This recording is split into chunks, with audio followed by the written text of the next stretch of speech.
Welcome back to Ranjani YouTube channel. So ಈಗ G D ಎಸ್ದು 4th merit ಲಿಸ್ಟಿಗೋಸ್ಕರ ತುಂಬ ಜನ ವೆಯ್ಟ್ ಮಾಡ್ತಾ ಇದ್ರಿ. ನಿಮಗೆಲ್ಲರಿಗೂ ಕೂಡ ಒಂದು ಗುಡ್ ನ್ಯೂಸ್ ಅಂತಲೇ ಹೇಳ್ಬೋದು.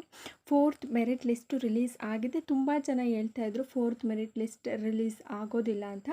ಬಟ್ ನಾನು ಹೇಳಿದ್ದೆ 10ನೇ ತಾರೀಕು ಒಳಗಡೆ ಖಂಡಿತವಾಗ್ಲೂ ನಿಮಗೆ 4th ಮೆರಿಟ್ ಲಿಸ್ಟು ಬಂದೇ ಬರುತ್ತೆ, ಡೋಂಟ್ ವರಿ ಅಂತ ಹೇಳಿದ್ದೆ. ಸೊ ಅದೇ ರೀತಿಯಾಗಿ 10ನೇ ತಾರೀಕು ಒಳಗಡೆ ನಿನ್ನೆನೇ ರಿಲೀಸ್ ಆಗಿದೆ. ನಾನು ವಿಡಿಯೋ ಮಾಡೋದು ಸ್ವಲ್ಪ ಡಿಲೇ ಆಯಿತು. ಸೊ ಇನ್ನೂ ಯಾರ್ಯಾರೆಲ್ಲ ಚೆಕ್ ಮಾಡಿಲ್ಲ, ಇನ್ನೂ ಯಾರ್ಯಾರಿಗೆಲ್ಲ ಗೊತ್ತಿಲ್ಲ ಜಿ ಡಿ ಎಸ್ದು 4th ಮೆರಿಟ್ ಲಿಸ್ಟ್ ರಿಲೀಸ್ ಆಗಿರೋವಂಥದ್ದು, ಹೋಗ್ಬಿಟ್ಟು ಮಾಮೂಲಿ ನೀವು ವೆಬ್ಸೈಟಲ್ಲಿ ಚೆಕ್ ಮಾಡ್ತಿದ್ರಲ್ಲ ಅದೇ ರೀತಿಯಾಗಿ ಚೆಕ್ ಮಾಡ್ಕೊಳ್ಬೇಕಾಗತ್ತೆ. ಯಾವ ವೆಬ್ಸೈಟಲ್ಲಿ ಅಪ್ಲಿಕೇಶನ್ ಹಾಕಿದ್ರೆ ಅಲ್ವಾ. ಸೊ ಗೊತ್ತಿಲ್ಲ ಅಂತಂದರೆ ಈಗ ಒಂದ್ಸರಿ ಹೇಳ್ತೀನಿ ನೋಡಿ. ನೀವು ಗೂಗಲ್ಗೆ ಅಥವಾ ಕ್ರೋಮ್ ಬ್ರೌಸರ್ಗೆ ಹೋಗ್ಬಿಟ್ಟು G D S online engagement ಅಂತ ಟೈಪ್ ಮಾಡಿದ್ರೆ ನಿಮಗೆ ಅಲ್ಲಿ ಒಂದು ವೆಬ್ಸೈಟ್ ಸಿಗುತ್ತೆ, G D S online engagement ಅಂತ ಹೇಳಿಬಿಟ್ಟು. ಅದ್ರ ಮೇಲ್ಗಡೆ ಕ್ಲಿಕ್ ಮಾಡಿದ್ರೆ ನಿಮಗೆ ಅಪ್ಲಿಕೇಶನ್ ಹಾಕಿದಂತಹ ವೆಬ್ಸೈಟು ಓಪನ್ ಆಗುತ್ತೆ. ಸೊ ಅದೇ ವೆಬ್ಸೈಟಲ್ಲಿ ನೀವು ಕೆಳಗಡೆ ಬಂದರೆ ನೋಟಿಫಿಕೇಷನಲ್ಲಿ ನಿಮಗೆ ಶಾರ್ಟ್ ಲಿಸ್ಟೆಡ್ ಕ್ಯಾಂಡಿಡೇಟ್ಸ್ 3 ಅಂತ ಬಂದಿರುತ್ತೆ, ಸಾರಿ 4 ಅಂತ ಬಂದಿರುತ್ತೆ. ಸೊ ಅದ್ರ ಮೇಲ್ಗಡೆ ಕ್ಲಿಕ್ ಮಾಡಿಕೊಂಡ್ರೆ ನಿಮಗೆ ಡಿವಿಷನ್ ಯಾವುದು, ಸರ್ಕಲ್ ಯಾವುದು ಅಂತ ಕೇಳುತ್ತೆ. ಸರ್ಕಲ್ ಅಂತಂದರೆ ಕರ್ನಾಟಕ ಸರ್ಕಲ್ ಅಂತ ಕೊಡಬೇಕಾಗತ್ತೆ. ನೆಕ್ಸ್ಟು ನಿಮ್ಮ ಡಿವಿಷನ್ನ ಸೆಲೆಕ್ಟ್ ಮಾಡ್ಕೊಳ್ಬೇಕಾಗತ್ತೆ. ಅಂದರೆ ಕರ್ನಾಟಕ ಸರ್ಕಲ್ದು ಪೂರ್ತಿ PDF ಓಪನ್ ಆಗುತ್ತೆ. ಅದರಲ್ಲಿ ನಿಮ್ಮ ಡಿವಿಷನ್ ಯಾವುದಿರುತ್ತೆ. ಫಾರ್ ಎಕ್ಸಾಂಪಲ್ ಈಗ ತುಮಕೂರು ಡಿವಿಷನ್ ಅಂತ ಅಂದರೆ ತುಮಕೂರು ಡಿವಿಷನಲ್ಲಿ ನೀವು ನೋಡಬೇಕಾಗತ್ತೆ ಲಿಸ್ಟಲ್ಲಿ. ಸೊ ಅದರಲ್ಲಿ ನಿಮ್ಮ ನೇಮ್ ಇತ್ತು ಅಂತಂದರೆ ನೀವು ಸೆಲೆಕ್ಟ್ ಆಗಿದ್ದೀರಾ ಅಂತ. ಸೆಲೆಕ್ಟ್ ಆಗಿರೋರಿಗೆಲ್ಲರಿಗೂ ಕೂಡ ಇಮೇಲ್ ಬಂದಿರುತ್ತೆ, ಹಾಗೆಯೇ ನಾರ್ಮಲ್ SMS ಕೂಡ ಬಂದಿರುತ್ತೆ. ಡಾಕ್ಯುಮೆಂಟ್ ವೆರಿಫಿಕೇಷನು ಇದೇ ಮಂತು 23ಗೆ ಲಾಸ್ಟ್ ಆಗುತ್ತೆ.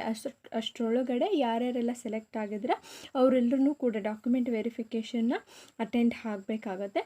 ಸೊ ಡಾಕ್ಯುಮೆಂಟ್ ವೆರಿಫಿಕೇಷನ್ ತುಂಬ ಇಂಪಾರ್ಟೆಂಟ್ ಆಗುತ್ತೆ. ಸೊ ಇಲ್ಲಿ ನಿಮ್ಮ ನೇಮ್ ಇದ್ದ ತಕ್ಷಣ ನೀವು ಸೆಲೆಕ್ಟ್ ಆಗಿದ್ದೀರಾ ಅಂತ ಅಲ್ಲ, ನೀವು ಡಾಕ್ಯುಮೆಂಟ್ ವೆರಿಫಿಕೇಷನಲ್ಲಿ ಸೆಲೆಕ್ಟ್ ಆದಾಗ ಮಾತ್ರ ನಿಮ್ಮ ಸೆಲೆಕ್ಷನ್ ಕನ್ಫರ್ಮ್ ಆಗೋವಂಥದ್ದು. ಹಾಗಾಗಿ ಎಲ್ಲರೂ ಕೂಡ 23ನೇ ತಾರೀಕು ಒಳಗಡೆ ಡಾಕ್ಯುಮೆಂಟ್ ವೆರಿಫಿಕೇಷನ್ಗೆ ಹೋಗಬೇಕಾಗುತ್ತೆ. ನಾನು ಡಾಕ್ಯುಮೆಂಟ್ಸ್ ಏನೇನು ಬೇಕು ಅಂತ ತುಂಬಾ ವೀಡಿಯೋಸಲ್ಲಿ ಹೇಳಿದ್ದೀನಿ.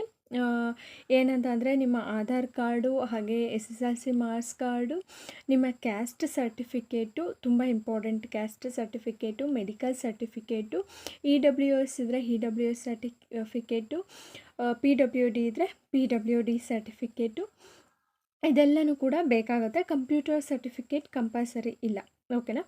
ಸೊ ಕಂಪ್ಯೂಟರ್ ನಾಲೆಡ್ಜ್ ಇರಬೇಕಾಗತ್ತೆ, ಸರ್ಟಿಫಿಕೇಟ್ ಕೇಳೋದಿಲ್ಲ. ಇದೆಲ್ಲನೂ ಕೂಡ ತೊಗೊಂಡು ನಿಮ್ಮ ಡಿವಿಷನಲ್ ಆಫೀಸಿಗೆ ಹೋಗಬೇಕಾಗತ್ತೆ. ಸೊ ಡಿವಿಷನಲ್ ಆಫೀಸ್ ಅಂತ ಅಂದರೆ ನಿಮ್ಮ ಡಿಸ್ಟಿಕ್ಕಲ್ಲಿ ಇರೋವಂತಹ ಪೋಸ್ಟ್ ಆಫೀಸಿಗೆ ಹೋಗ್ಬಿಟ್ಟು ನೀವು ಡಾಕ್ಯುಮೆಂಟ್ ವೆರಿಫಿಕೇಷನ್ನ ಅಟೆಂಡ್ ಆಗಬೇಕಾಗತ್ತೆ. ನೆಕ್ಸ್ಟು ಅದರಲ್ಲಿ ನಿಮ್ಮ ಡಾಕ್ಯುಮೆಂಟ್ಸ್ ಎಲ್ಲನೂ ಕೂಡ ಕರೆಕ್ಟಾಗಿದ್ದರೆ ಖಂಡಿತವಾಗ್ಲೂ ಸೆಲೆಕ್ಟ್ ಮಾಡ್ಕೊತಾರೆ, ಯಾವುದೇ ಕಾರಣಕ್ಕೂ ರಿಜೆಕ್ಟ್ ಮಾಡೋದಿಲ್ಲ. ನೀವು ಅಲ್ಲಿ ಸೆಲೆಕ್ಟ್ ಆದ ನಂತರ ಜಾಯ್ನಿಂಗ್ ಲೆಟರು ನಿಮಗೆ ಸಿಗತ್ತೆ. ಸೊ 4th ಮೆರಿಟ್ ಲಿಸ್ಟ್ ಬಂತು. ಕಟ್ ಆಫ್ ಕೂಡ ನೋಡಿದರೆ ಎಷ್ಟೆಷ್ಟಿರುತ್ತೆ ಅಂತ, ಆಲ್ಮೋಸ್ಟ್ 90 ಅಬೋನೇ ಇರುತ್ತೆ. ನೆಕ್ಸ್ಟು 5th ಮೆರಿಟ್ ಲಿಸ್ಟು ಬರುತ್ತಾ ಬರಲ್ವಾ ಅಂತ ಕೇಳೋದಾದರೆ 5th ಮೆರಿಟ್ ಲಿಸ್ಟು ಬರೋದಿಲ್ಲ. ಸೊ ವೆಯ್ಟ್ ಮಾಡೋವಂಥ ಅವಶ್ಯಕತೆ ಇಲ್ಲ, ಓಕೆನಾ. So 4th merit list last merit list ಆಗಿರುತ್ತೆ. 5th ಮೆರಿಟ್ ಲಿಸ್ಟ್ ಬಗ್ಗೆ ನಿಮಗೆ ಏನಾದರೂ ಅಪ್ಡೇಟ್ ಬೇಕು ಅಂತ ಅಂದರೆ ಈ ಒಂದು ಚಾನಲ್ನ ಸಬ್ಸ್ಕ್ರೈಬ್ ಮಾಡ್ಕೊಳ್ಳಿ. ಹಾಗೆ ಹೊಸ ನೋಟಿಫಿಕೇಷನ್ ಯಾವಾಗ ಬರುತ್ತೆ ಏನು ಅಂತ ನಿಮಗೆ ವೀಡಿಯೋಸ್ ಏನಾದರೂ ಬೇಕು ಅಂತ ಅಂದರೆ ಸಬ್ಸ್ಕ್ರೈಬ್ ಮಾಡಿಕೊಂಡು ವಿಡಿಯೋನ ನೋಡಿ. ಖಂಡಿತವಾಗ್ಲೂ ಯಾವುದೇ ಅಫಿಷಿಯಲ್ ಅಪ್ಡೇಟ್ ಬಂದ್ರೂ ಕೂಡ ನಾನು ನಿಮ್ಮ ಹತ್ರ ಶೇರ್ ಮಾಡ್ಕೊತೀನಿ. ಸೊ ವಿಡಿಯೋ ಇನ್ಫಾರ್ಮೇಟಿವ್ ಆಗಿದ್ದರೆ ಒಂದು ಲೈಕ್ ಮಾಡಿ, ಹಾಗೆ ಶೇರ್ ಮಾಡಿ, ಸಬ್ಸ್ಕ್ರೈಬ್ ಮಾಡ್ಕೊಳ್ಳಿ. Thank you.